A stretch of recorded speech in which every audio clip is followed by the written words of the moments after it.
I do love this next slide because it tells you two things. I am incredibly important and I'm very pretty.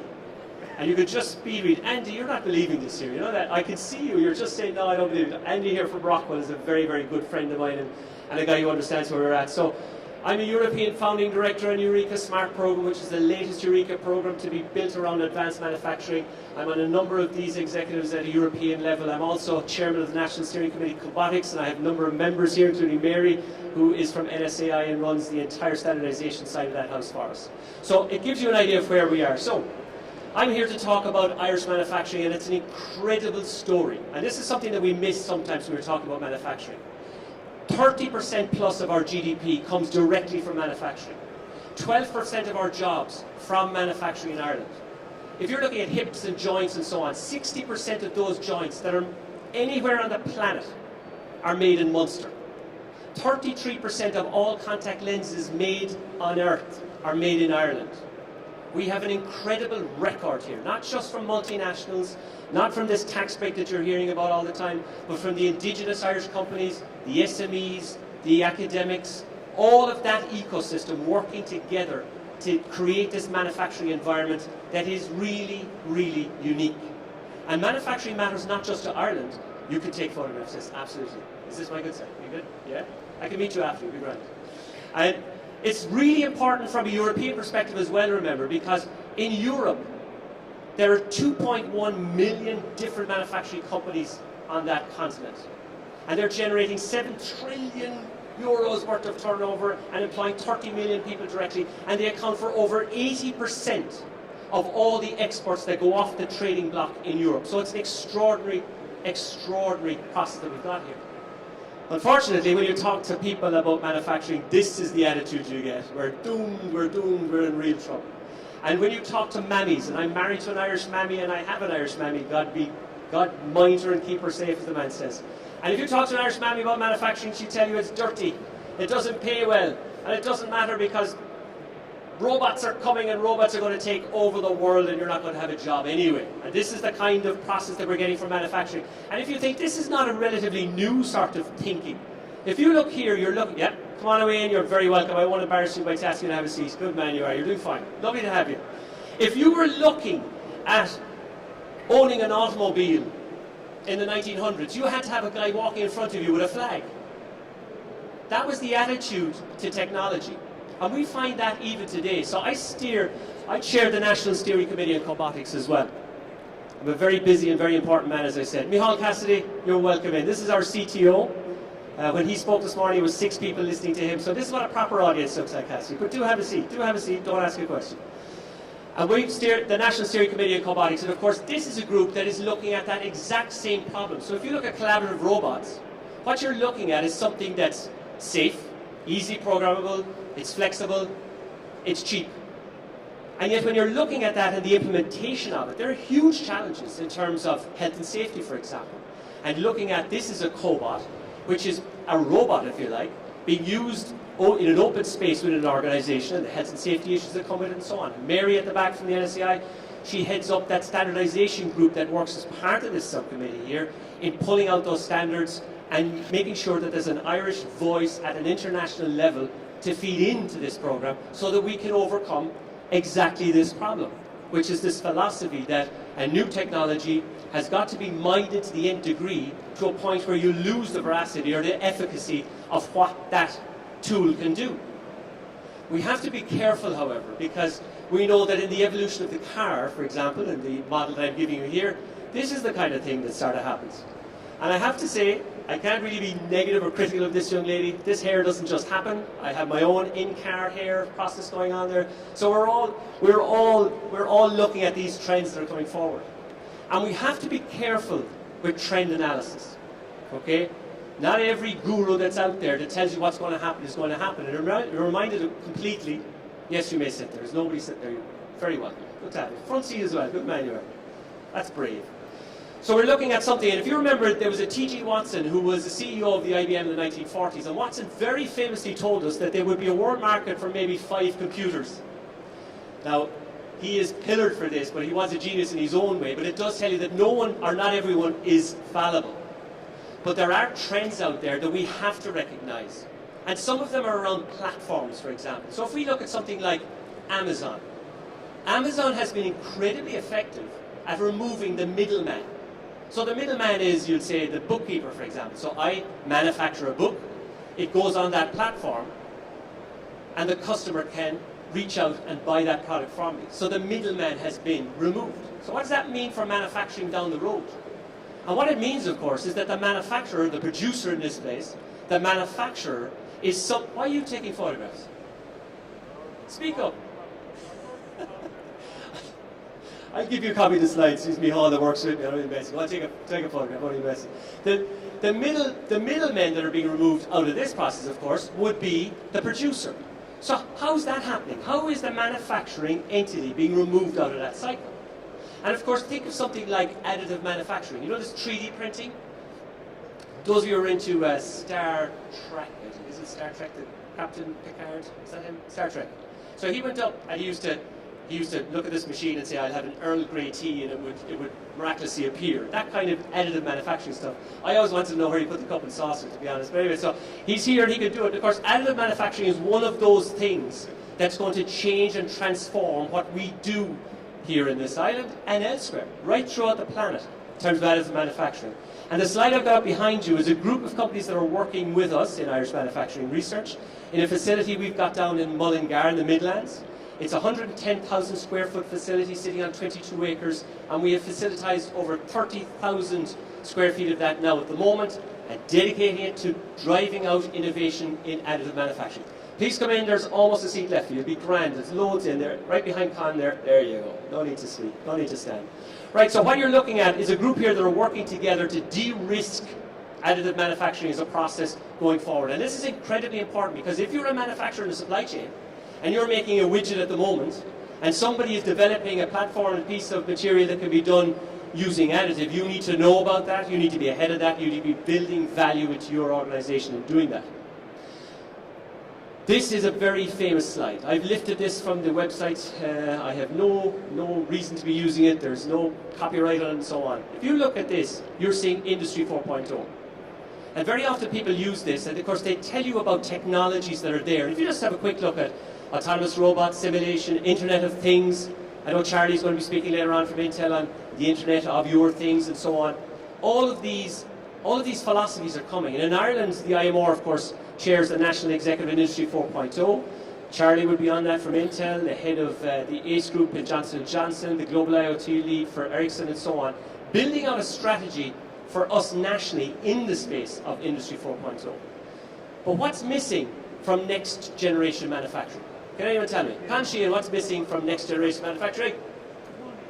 The money, says Con. Good man you are. That's missing. That's very, very positive. Of course, what's missing is the next generation.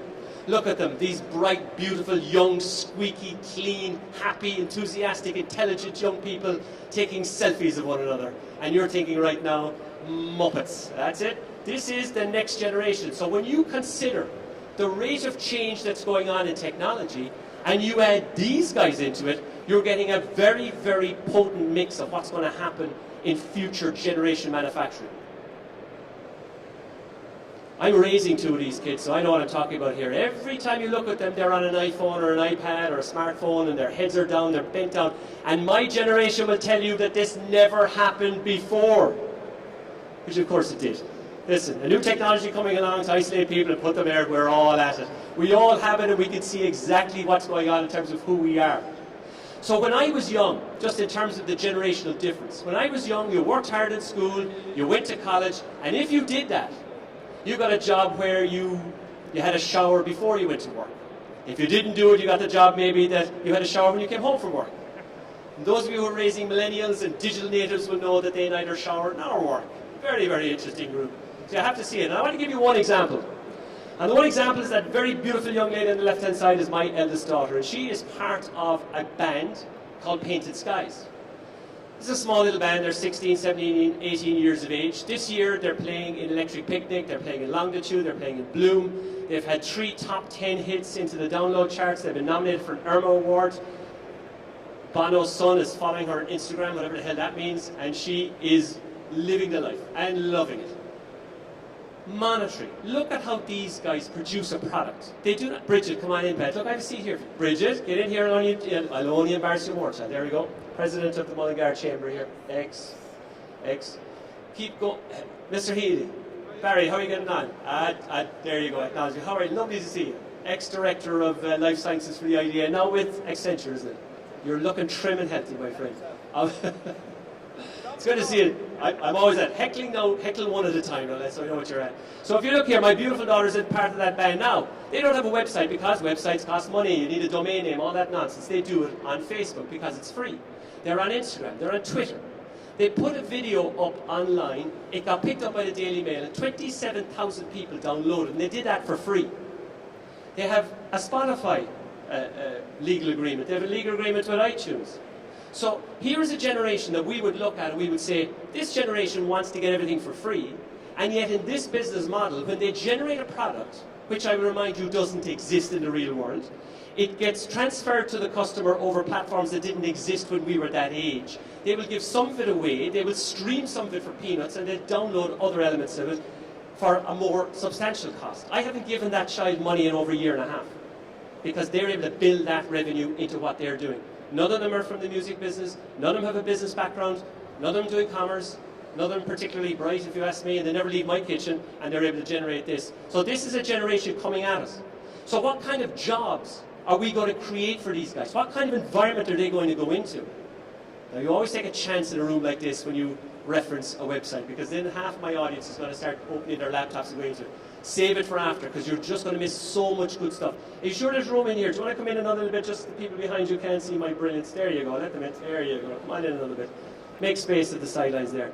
So when we look at this is a lovely piece of research that was done by the university in Cambridge in the UK, and it was picked up on by the guys in the BBC. So if you're on the BBC website and you just plug in your job title, for example, lovely TV presenter, it will tell you the percentage possibility of your job disappearing in the next 15 years.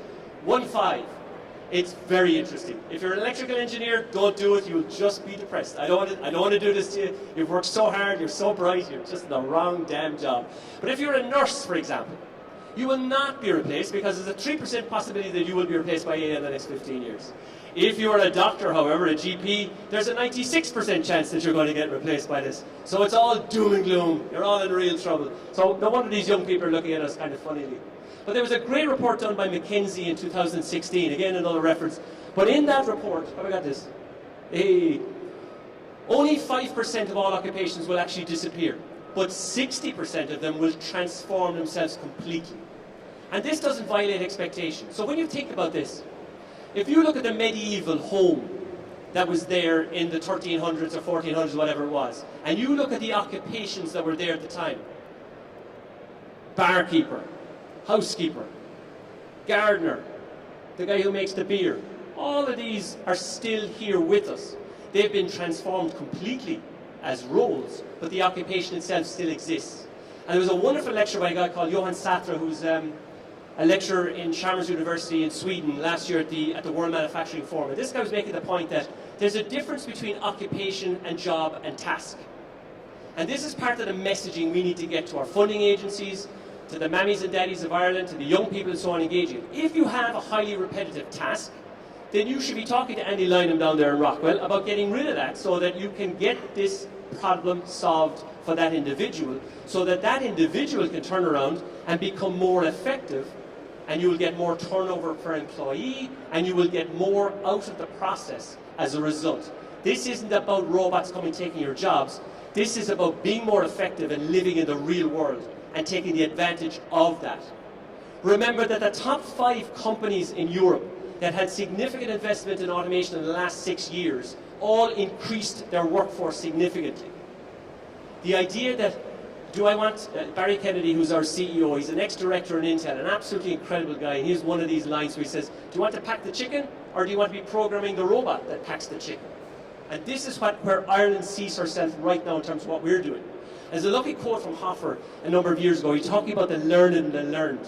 When I was growing up, education and knowledge was finite. There was an end to it. I struggled through college. Myself and Heavey used to go drinking in the afternoons. We just had to do enough to get through the application itself, and then we got a degree and we stopped learning. We're not learning anymore. That's not true anymore. And Hoffer in particular captures it beautifully, because people like I, educated to a point where I stop and I'm not learning anymore, I'm going to inherit a world that I'm beautifully crafted to not manage at all. And that's something that we need to be very aware of. And I think that's something that if we look at the younger generation, and particularly the younger generation looking at this, they will never be done learning. Remember, there are kids now at 16, 17, 18 years of age that are going to be coming into your companies with technologies that you haven't seen, and they're going to be the kings of that road. And we need to educate ourselves and structure properly what we're doing with these guys to be effective. So what we're selling these kids is this. We're selling them Thor, the big sexy man with a big hammer going in, and he's sorting out stuff, and he's cool, and he's vibrant, and there's an attitude about him and so on. Unfortunately, this is what they see. Charlie Chaplin, this is what we're projecting to these people. Because they're looking at us and saying, this is not what I want for my lifetime. So there's a significant challenge with next generation manufacturing, specifically with the next generation. And remember, your attitude to technology depends very much on your age. I don't want to be insulting here, I'm not going to pick anybody's age up. You're okay, you're all relaxed. But if you were born into something, and from that up to 16, 17, 18 years of age, that technology that exists, that's your baseline. That's safe, that's good, that's positive, because it's always been there. My attitude to TV and radio and so on is very different to my great-grandparents and my grandparents. Okay, because it existed to me, it was always there, you couldn't see beyond it. If you look at, as you get older, 20, 30, 40s, maybe into your 50s, what you're finding is that the new technologies that come on stream while you're that age, this has nothing to do with the technologies themselves. When you're that age, the technologies that are coming on stream, those are ones that enable you to be able to effectively reach your targets. These are the ones that can say to you, I can enable, I can drive, I can build to that. When you get a little bit older, late 50s, I'd say, just to keep myself out of it, late 50s, 60s and so on, you have a very different attitude, generally speaking, to technology. And we get a little bit more frustrated at these things. And we say, no, we're not going to be into this at all. What's going to happen here? You're a little bit more worried. And you get that about AI and so on. So we have a challenge. We have all these technologies that are changing at a rate of knots coming on stream right now. We have a generation that's coming on that's very, very different from any generation that came before them in terms of how they perceive technology and the uses of it. We're ill-equipped to manage these guys. And this is something that is outside of all the technical challenges, and you'll hear a lot about that today in terms of the technology challenges that exist in order to overcome what we're trying to do, getting machines talking to each other, data analytics, all that stuff. All of that is compounded by the challenge that you will have in terms of getting that generation to it. So what is the world looking at? The global community. What is the global community doing in the different regions to address these challenges? And remember, when you're thinking about this, it's the same problem. It's the same challenge. Okay? So the three main groups that I'll just very quickly take you through here are China, America, and Europe. Europe is still the largest trading bloc. It's what we would like to think is the most advanced society and so on from a manufacturing perspective, but there are three very different attitudes to how they go about it. So if we look at China, you often hear about this Made in China, MIC 2025, which of course is a misnomer. They're not dealing with manufacturing in 2025. When you read that documentation, all of the strategic goals fall out for 2045. And what China is looking at, China is specifically looking at a large leap in automation. Now there's a whole pile of different subtext to what they're doing here. It's quite a complex session that they've put together. But if you look at it in a general sense, if you just step back a little bit from it and look at it in a general sense, they're looking at automation, the Big Bang theory, if you like. And this is a massive challenge. Hi Charlie, how are you? We're all looking forward to your talk. You'll have some real stuff as opposed to the nonsense. I know that'll be great. That'll be great. So when you're looking at that, China is looking at this and saying, look, this is how we're going to do it. Now bear in mind, this is the group. This is the one group in the world that has the cheapest labor across all of these platforms, and yet that's how they see it moving forward. So that's an extremely interesting philosophical debate that they're having. If you look at the USA, now you did have Obama's Made in America. You've got Manufacturing USA program, which is the latest version of it. This is interesting because nothing has changed and everything has changed. The Americans are still looking at IP as their driver. And you know this because you see the Facebooks and the Googles and so on. They're at the top of those trees. There's a great joke that says, America innovates, China replicates, and Europe regulates. So it just tells you the specific differences between those three entities. So if you look at these guys, they're innovating, they're driving us forward. But I think from an Irish perspective, very, very interesting, philosophically very interesting. For the first time, they're now getting their Fortune 500 companies working with their top 100 universities, and they're building institutes. They've got, how many have we got? There 14 institutes all over the US. Very similar to the type of approach we have. So they've got centers of excellence in additive manufacturing, data analytics, and so on. But again, predicated mainly on IP. So what are we doing in Europe? Does anyone have a clue? Would you like to be me trying to sort that out? Can you imagine? If you want to talk to Europe, who do you call? As Kissinger told us once. So in Europe, believe it or not, we are looking at human in the loop, the integration of the human being into technology. And this is an incredibly important aspect of what we are. So if you look at the societal challenges, for example, look at the aging population that we've got in Europe, look at how technology can create that boundaryless engagement and attitude for people that are maybe not as, we'll say, used to technology, but maybe reliant on the next number of years. A lot of the funding mechanisms are going into this. And when we look at Europe in a general sense, you could say the UK, for example, and its history in manufacturing over a number of years, it moved in a certain direction, which wasn't up, and now they're reinvesting considerable amounts of money into the Catapult program, for example, over the last 10 years, which is looking at what we call the high TRL, or the commercial end of manufacturing. And they've been very, very successful at that. So what's happening in Ireland? And I guess that's what we're here to try and find out.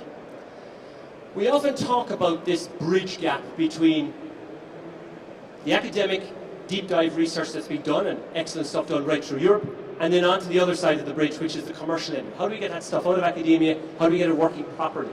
And the Irish government and the state is looking at a three-pronged approach. Dennis, you're just in time. Come in here. I'm going to introduce you. We've got two recently funded SFI centres. One is ran by Dennis Downing, who's hiding outside here. Come in here. Come on. I'm not going to stop you. Come in. Come on. There we go. This is Dennis Downing from iFarm and UCD. And the other is Conor McCarthy from UL. I don't see Conor in the room at the moment. Both of these are well-funded SFI centres in the area of manufacturing, which is a challenge. When you look at the lower TRL level areas that these guys are working in, the SFI is world-class in the output that it does, the academic value of the research that they do, the papers, etc., are world-class. And to have them working and focused in an area of manufacturing that's a benefit to all of us in this society, right up the commercial zone, is incredibly important. The hint is in the name, Science Foundation Ireland. It's fundamental to Ireland's success and an innovation platform to have that kind of investment there. If we look at technology centres that the Enterprise Ireland, the IDA group, Barry's ex-group that we're working here, we know that there are 18 or 19 of those at the moment. If you could think of a really cool phraseology, you'll probably have a technology centre in them, connected health and data analytics, and come on, help me Barry, you know all these. Give me one more. Energy, etc. So when you're looking at all of these technology centres, again, they're based in university structure, they're working with our colleagues in the SFI centres, they're bringing out that research closer to commercial level, and again, you're climbing up that ladder, going over that bridge. The IMR, Irish Manufacturing Research, sits on the other side of that bridge, if you like, in the industrial setting. The only RTO in the state, run and led by industry, solving problems for industry, and reaching back into that ecosystem to provide the cohesion that brings some of this research out of that area and into the commercial zone in an effective manner. Not the only route, I should say, but this is the most effective way that we do it. So there's a lot of joined up thinking in terms of where we're going from a structural perspective. We have a science park down in Mullingar, which I mentioned to you at the beginning, the outset, as I said, and there's quite a lot of activity going down there. Bridget here is from our Mullingar representatives. We've got also Pem, who's going to ask me 2 questions afterward, I think, Heinz, something on... Nothing at all. It'll be fine, we're going to do it. So we've got an awful lot of space, active people. We've got a very strong engagement at iFarm, which is Dennis Downing's group in UCD at the moment, building out in additive manufacturing in particular. And the REDF funding that we got here, which is highlighted, is working with our colleagues in the collaborative robots and the augmented reality systems to put physical infrastructure on the ground that companies can engage and problem solve it right now. I would like to take my last couple of seconds to highlight a wonderful innovation day that we've got coming up in National Sciences and Expo down in Mullingar Park Hotel on the 28th and 29th of June. So this is for industry, with industry, particularly focused on large multinationals, buyers, SMEs coming together. There's less of the talks that you're getting here, some key speakers coming at it, but mainly looking at that engagement to get Irish industry working with international partners. You got best practice in it. A lovely, lovely facility down there. We've been running for a number of years. It's been extremely successful. Over 1,000 plus visitors last year. I think we're building on that again next year. So I think it's a very, very exciting time. So if you could make a very quick note, 28th, 29th of June, we'd like you to support that if you could. And again, there's, where are we? Industrialexpo.ie, and you'll find all the information on that. Okay, my final message. In 100 years' time, manufacturing in this particular era will be a case study. People are going to look back and they're going to say, this is the inflection point for manufacturing. This is the time when everything changed. And not just here, but in a global sense. This is an international phenomenon, what's happening right now. So if you think of manufacturing way back in the day, you had to have a manufacturing facility near coal, for example. Or you had to be near a seaport so you could export it. Or you had to be on a railway line. Or you had to have industry coming at you from electrics. Now you're going to be looking at somebody in their kitchen manufacturing stuff. Where's the nth degree to what this can do? How far out of the loop can a manufacturer be? How can we transform that designer-customer interface experience, and what's that going to mean for manufacturing? That inflection point isn't what's going to happen in 15 or 20 years' time. It's happening right now. And what's really exciting from an Irish perspective is that the island of Ireland is perfectly suited, size-wise and location. Remember, a supply chain on an island evolves completely differently from a supply chain in Eastern Europe or any other country that you're talking about across the planet. We have our supply chains here. We can build up an ecosystem to demonstrate enough. It's small enough that we can engage properly with one another, which is an awful lot of what my own organisation, IMR, does with those 33 multinationals and the 120 odd small to medium-sized enterprises. We can build effective pilot line and test lines here that are small enough to engage, but large enough to demonstrate exactly what can be done. And we can be a petri dish and a massive mover for change right across the planet. We have a really exciting part to play in all of this. And I would love to be one of those 20, 30 something year olds that are learning all these new technologies and bringing that to the fore, because they will own this planet. My name is Andrew Lynch, not Tommy Tiernan. I've had a wonderful time talking to you. I'd just like a photograph of this entire room so that my CTO knows what a large room of people listening to someone looks like. And I won't be taking questions because I have no answers for you. I'm only messing with you.